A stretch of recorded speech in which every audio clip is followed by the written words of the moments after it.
جهاتنا بسم الله بسم الله، وانا علمتنا بسم الله بسم الله، بيحيي جهاتنا بسم الله بسم الله. الله اكبر أذن وكبر، الله اكبر أذن وكبر، وقول يا رب النصر تكبر بسم الله. الله اكبر بسم الله بسم الله بسم الله، أذن وكبر بسم الله بسم الله. ما هو شيء يستفز في جميع الأحوال لمن يتدبر ويتفكر.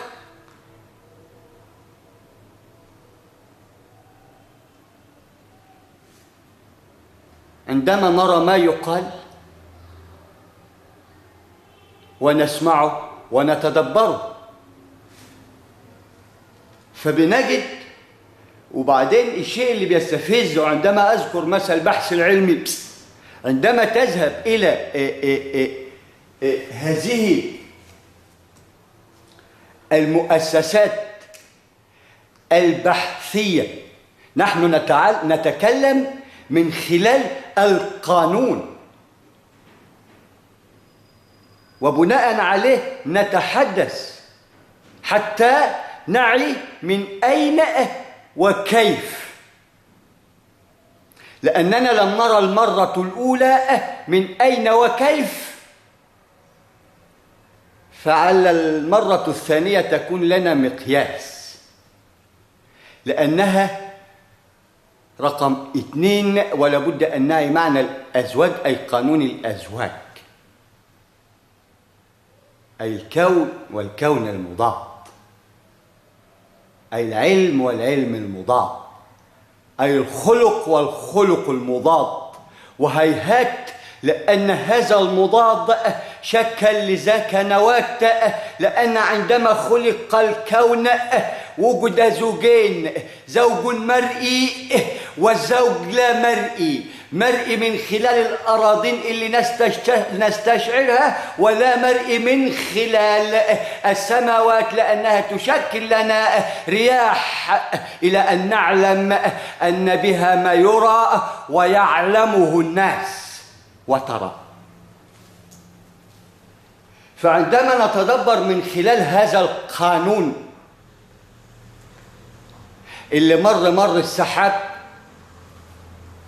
عندما تذهب إلى مؤسسة بحثية أو مؤسسة تربوية أو مؤسسة صناعية أو إلى آخره، ترى أنه يكاد أنه يبكي من ما هو فيه، من راتب، من معيشة، من مكان أساسا يستظل به بالإيجار وليس بالملك، لأن لا يوجد ما يسمى بقانون التشغيل،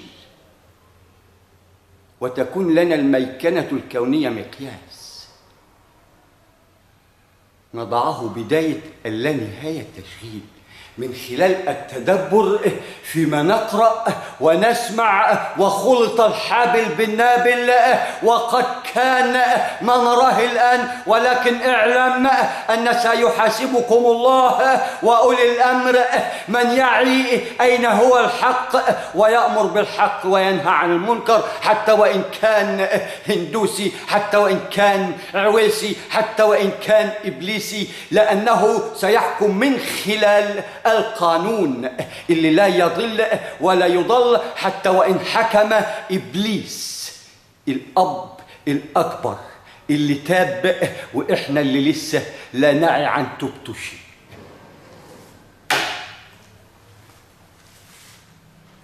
إن لم نرى الفصيل اللي بيقول لك إن سمعنا قرآنا عجبا،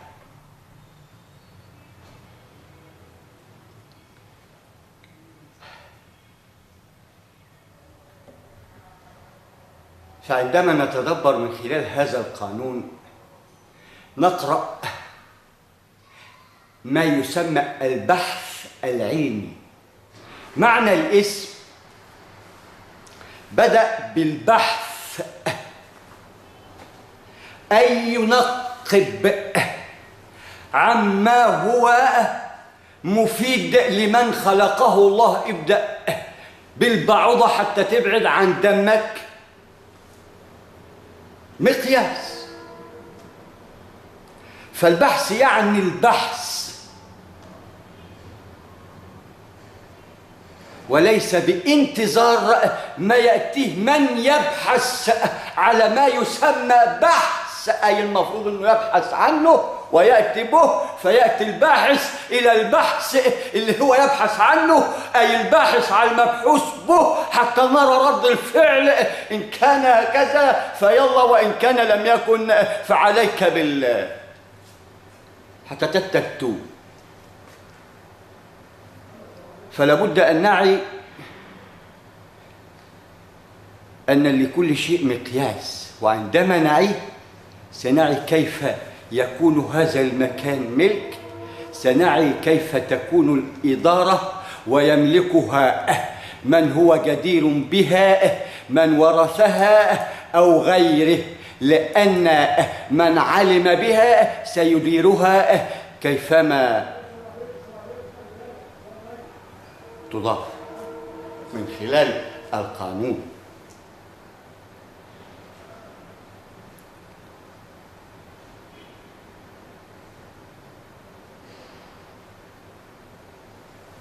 فعندما مر القانون قيل به ما يسمى نص آية كريمة والسماء ذات الرجة، أي الزوجين اللي يرتقي الألفية الأولى اللي على ما يسمى وسيسمى وسمي وشاء الله سيف التاريخ، إلى أن نعي ما هو وما معناه، لأننا عدنا تمام. وعشان تمام لابد أن نعي من خلال التمام اللي يصدقه أهل التمام من خلال التمام، حتى نعي إن أنا ممكن ما اطمعش في الشيء ونضعه أنا وذاك لبنة لبداية اللانهاية للجميع، ولكن اعلم كيفية القانون المسمى بالتشغيل، قانون التشغيل وكيفيته. فعندما قرأنا البحث العلمي أي نرى أن يوجد جهاز أي مؤسسة بحثية تبحث عما يسمى بعلم، وعندما تبحث عن علم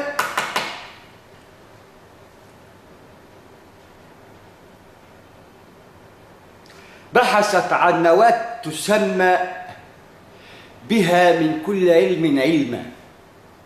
عندما نعي ما معنى مصطلح علم ومن على الماء، وعندما على عمى وكان لنا فرعون مقياس ولا نتدبرها، بهايم ما الميه بتجري من تحت، ما هو يعني ايه الحكايه؟ ما هو اصلهم مصرين على التسعه في ضلال مبين.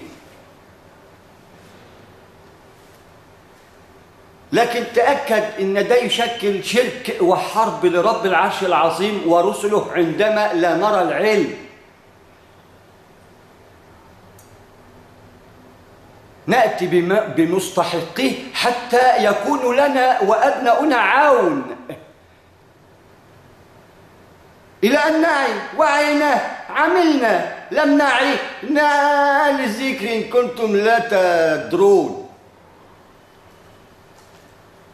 لأنها حركة كونية، قانون كوني عظيم. عندما تعي كيفية التمكين ومكن له في الأرض، لأن ولا يمكن له إلا من خلال القانون.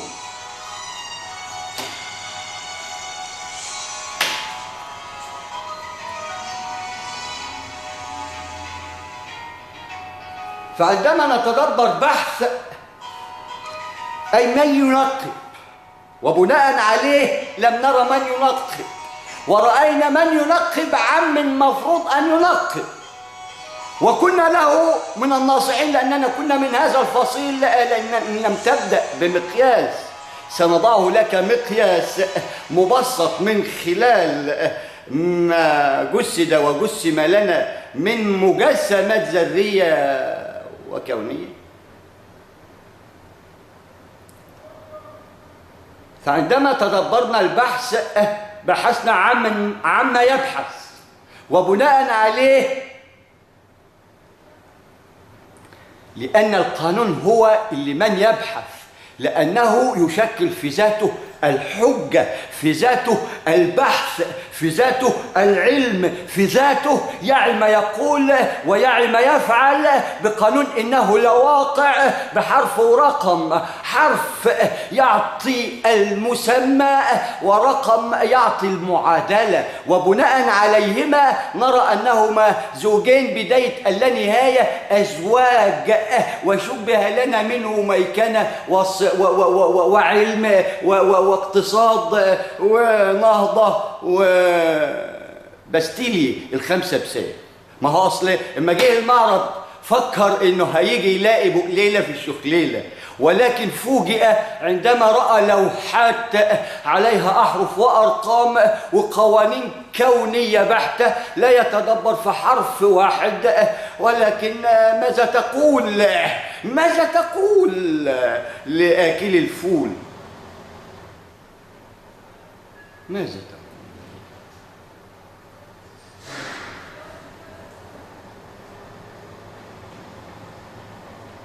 فعندما تدبرنا هذا المصطلح علمنا أن يوجد بحث علمي، أي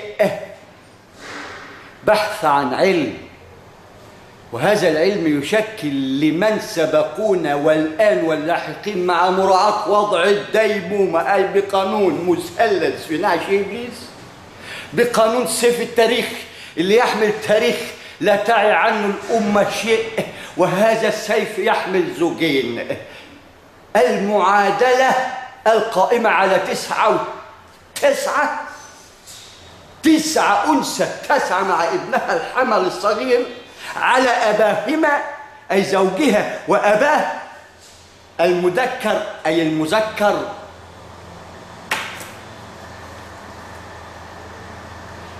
ما أصلها هتتعدل إزاي؟ أقول لك ده قانون رباني وضع قسطاس مبين ومعلوم ومختوم عندما تكمل الكوثر إنا أعطيناك الكوثر. أين ذهب الكوثر؟ أريد حقي في هذا الكوثر، أنا ومن معي بنسبة 99% و9 واللي ماسك الحق بشاور عقله ووقف آخر واحد عشان يقول أنا المظلوم اللي بيطالب آخر واحد بحقه. ده من خلال القانون اللي بنراه من التعامل، من الممارسات الكونية البحتة، وبناء عليه ذرة بنيت بشكل قانون تكتل منها مثلث متساوي الأضلاع يعي ما يفعل وإلى أين ومنين يوفد على فين وبكام.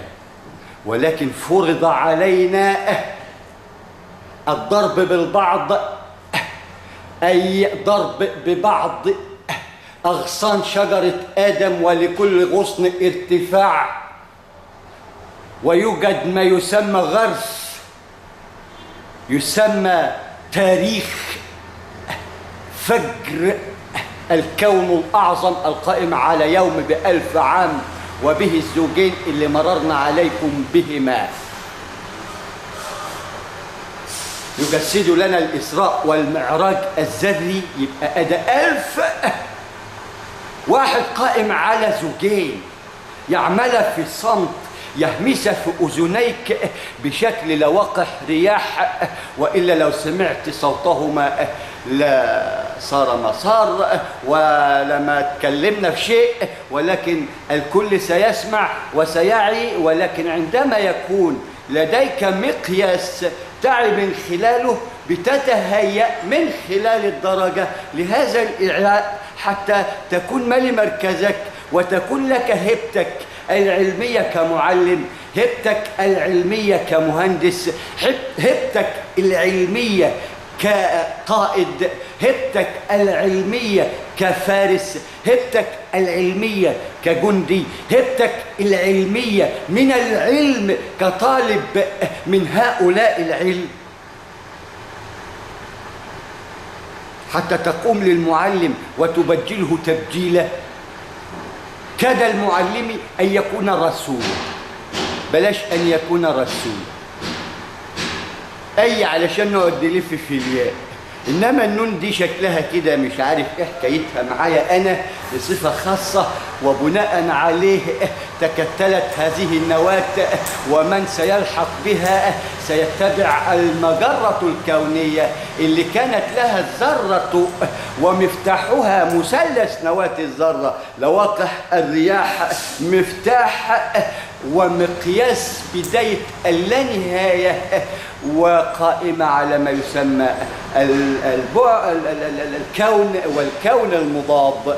ولسه ما خرجناش من الثقل والثقل المضاد، وجمعنا الكون لأن لم نرى هذا الثقل، لم يكن في الحسبان أنه مقياس ذري، ولكننا سنتفاهم من خلال النشأة الكونية. ولكن إما تدبرت ما حدث معي ومع أصدقائي اللي لا يعلمهم إلا الله، ثم المثلث الهرمي يا هرم،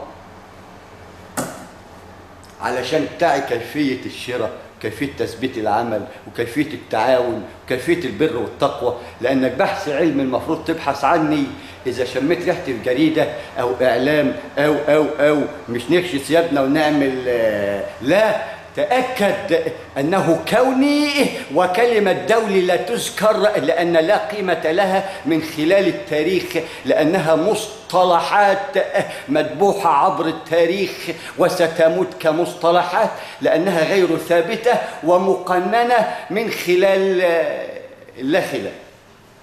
فهنا قانون من خلال الخلاف، أي من بين أصابع أقدامكم وأسفل أقدامكم.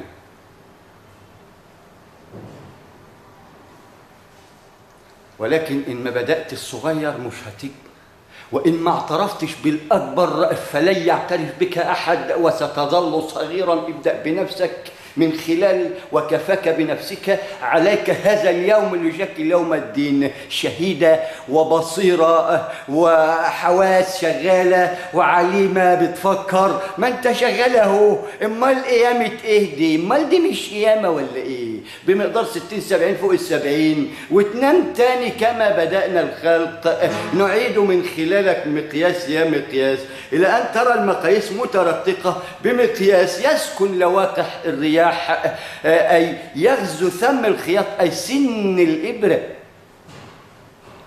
كما سنوضح من خلال ما رأينا. ولكن عندما تذكرت المؤسسات البحثية والعلمية عزت علي نفسي، لأنهم أهلي وأراهم مظلومين وظالمين، مظلومين من خلال الوضع وظالمين من خلال الإدارة. وبناء على هذين الزوجين لابد أن نعدلهما، لأن بأيدينا أن نعدلهما. ومن بداية هذه العدلة اللي تشكل صراط نظيف من خلال هذه القاعدة نبدأ، لأننا مش بدأنا، ده إحنا الحمد لله يا رب العرش العظيم سيفاجأ الكون بأثره. وكفى مصطلح العالم، لأن لا تاريخ له بالنسبة لما يسمى التاريخ، فنقول الكون بما أن يوجد الكون والكون المضاد، فسنتحدث بلغة الكون. ما هو إذا بنتحدث بلغة الكون فكيف نرى مثلث نواة الذرة لواقع الرياح ساكن لواقع الرياح، أي غلافها لواقع الرياح اللي لا ترى كلاهما، أي 3 عناصر الذرية، زوجين الرتق ذات ذرة النار، زوجين المتشابهين المتنافرين، والضوء، ومغلفة بما يسمى الهواء. يدينا كده ال4 عناصر مكونات ال4 أيام وال4 كواكب. حتى تاخد مشوارها من بداية اللاشيء مرورا بشيء حتى يكون شيء يعود منه الحديد من خلال هذا اليوم اللي وضع تاريخ ألفية أولى قبل أن يخلق حتى الإبليس اللي يشكل لنا الوهن من خلال الثقل الأعلى، لأنه مستخلصات وصفوة هذا الظل يعني من هبو النار الأبيض اللي تحسبه نور وهو نار، كالمثال حي اللي بيقولوا عليه دلوقتي النووي، المادة النووية والذرة النووية. فأخذ هذا الإبليس بهذا الوزن، لأن سيوضع مقاييس إلى أن يعي أن الإنسان ذاته نواة كل هذه المقاييس من وإلى، ولكن وجب أن يقف يتدبر أين دوره حتى يمر من هذا الثم.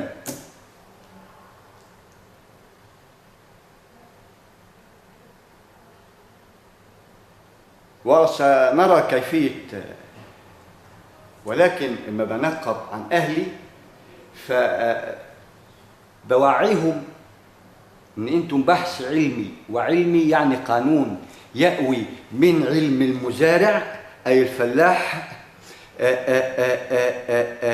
ومساعديه اللي بيقعدوا معاه يسمعوا منه حاجه جديده في الفلاحه. ودي رقم واحد.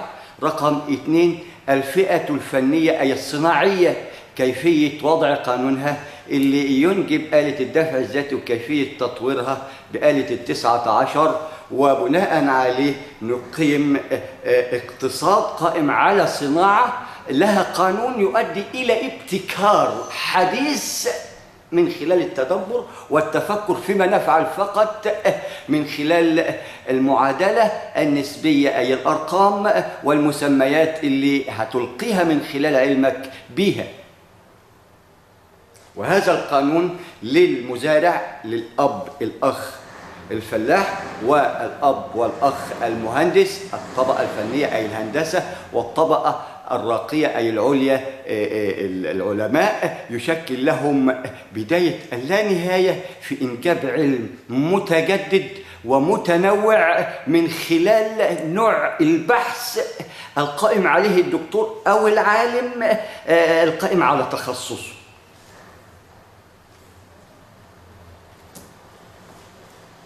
وإن لم يعي أي تخصص يأتيني وأنا أعطيه أصعب تخصص لسه لم يعي عن مصطلحه حتى الآن شيء ولم يخلق بعد، من خلال مثلث نعلمه من الله وأنتم تعلموه، يسمى مثلث ما لا عين رأت ولا أذن سمعت ولا خطر على قلب بشر. هذا مقياس وضع منه هنا ذرة، مقياس دل على 99، وابحث ونقب سترى قوانين ثابتة على قول ثابت على ما يسمى قانون كوني، وتكون لك النسبية مقياس حتى تعي من أين وإلى أين وبكام. والكيفية، لأن الكيفية بسيطة جدا وتكاد كما قال سبحانه وتعالى عندما على أخانا الفاضل قال لموسى: يا موسى أكاد أخفيها. فهو يعني بيوضح لنا الأخ الفاضل خير توضيح، ولكن في بعض الأشياء اللي هي محتاجة إن إحنا نتوخى وإن لم نعيها ففي تلفان وفي مال. ليه؟ لأن أكاد أخفيها حتى يعي أنها ظاهرة. أكاد أخفيها يعني هي واضحة، وضعها مقياس. والساعة دي ذرة النور، لأن النواة الكونية قبل الخلق تشكل مادة سوداء وجسدت فيها مادة تسمى ضوئية، وسيكون مقياسها الشمس، وتعطينا ذرة نورانية نراها نور وهي نار لأنها تعمل بلاش ندخل على المصطلحات ولكن خلينا الحديثة، ولكن خلينا فيما يسمى كونية. فعندما وضعت هذه الذرة مقياس بيشكل لنا القمر عند تكامله مقياس المادة السوداء، ونحن كمقياس ذرة في هذه المادة السوداء بحجم ما يسمى نجم الزهرة من خلال التدبر. آية 50 ورقم 5 اللي يعطينا قطر 50 إلى أن الواحد ب10 سر في الوعي. هنا يكون المقياس قائم على 4 أيام، وكل يوم قائم في ذاته 10 كاملة، ولكن له مقياسه الألفي، ولكن 10 كاملة استوى على الجودي وذاك وذاك، ولكن تنوعت حركتهم حتى نعي يوم هذا الفلك الأسطواني ينتهي بالأرض. رقم 4 يعمل بهذا الشكل مع مراعاة الحركة الحلزونية لجري الأنهار مع الحركة الأسطوانية.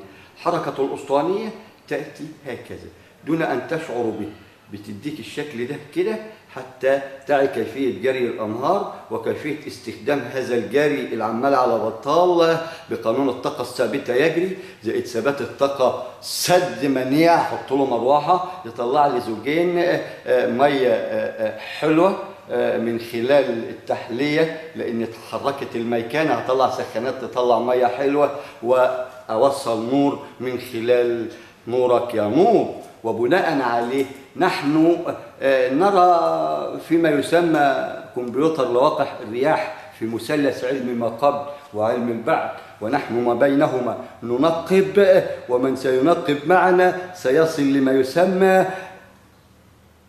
السر. فهنا بنرى أن المقياس وضعه لنا بمقياس ذرة ضوئية تشكل لنا الضوء ينجب ما يسمى نور، لأن هذا الضوء سيعمل بالدفع الذري الذاتي يمر وأعطانا قطره ذراع حتى يكون لنا مقياس، وهذا الذراع يشكل ألفية بشكل يوم، ويجسد فيه يسمى الساعة، لأن عقاربه تدور هكذا بشكل اسطواني. عقرب النجم يعطينا الألفية، عقرب الشمس يعطينا العام، عقرب المئوية يعني عرف القمر يعطينا هلال المثلث هلال الميقات ومثلثه 30 يوم، ويومه يشكل لنا شهر، ويوم الأرض يشكل لنا 24 ساعة منجبة لأم الأزواج. ابدأ بالليل والنهار حتى نعي كيفية النشأة، لأن النشأة كما ذكرنا ليل ونهار، وكان النهار لنا مقياس الذراع. فوجد لنا هذا الظل به 4 عقارب يعمل بشكل ساعة. الأرض تعمل هكذا وهكذا وتدور حول نفسها، والفلك أيضا هكذا يدور حول نفسه إلى أن يأخذ دورة كاملة ألفية كنجم من خلال المدار اللي يسمى غلاف، والشمس تدور حول نفسها وتأخذ دورة كاملة كل عام، والقمر يدور حول نفسه ويأخذ دورة كاملة كل شهر، والأرض تدور حول نفسها وتأخذ دورة كل 24 ساعة، وأعطتنا الزوجين مقياس الليل والنهار حتى نرى أن ما بعد ذلك فمن خلال هذه الحركة الأسطوانية بتدور هكذا، وبها حركة حلزونية حتى تجري الأنهار. هذه الحركة الحلزونية تعمل بهذا الشكل مع مراعاة دوران دورة كل 24 ساعة بالشكل ده.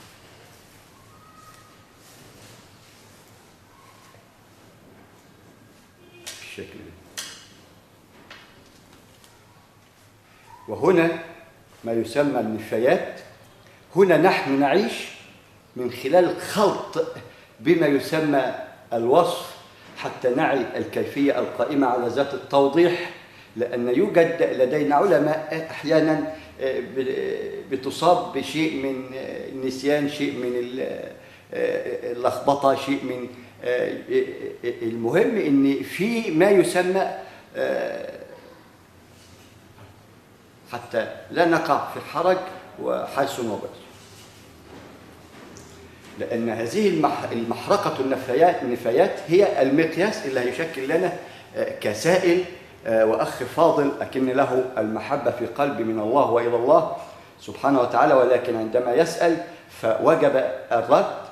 وبنستغل الحديث من خلال شيء حتى يكون للجميع مقياس ويأخذ به لأنه للجميع. فهنا رأينا أن سيف التاريخ يحمل هذا اليوم الألفي.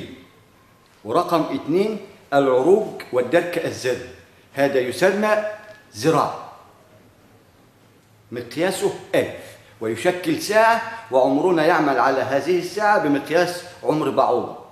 عندما نعي اليوم أبو 1000 وضعت هذه الساعة اللي يكاد يخفيها لأننا لا نتدبر فيها، وسنظل نسأل وسنسأل أين الساعة؟ أين الساعة؟ ما أين الساعة اهي؟ أين ساعتك أنت؟ يعلمه هو علشان تجتهد أنت عملت إيه؟ قرأت في هذه الساعة اللي هتكون لك أنت، اللي أنت هتكون مقياسها، اللي من خلالها ستعي كيفية تقدير الله بقدر ما توصلت من بعد كوني من خلال المعادلة النسبية، وبعد إيماني من خلال الإيمانيات الفطرية، وبعد عبادات من خلال العبادات القانونية اللي وضعت فروض مفروضة بقانون دين يسمى يوم الدين.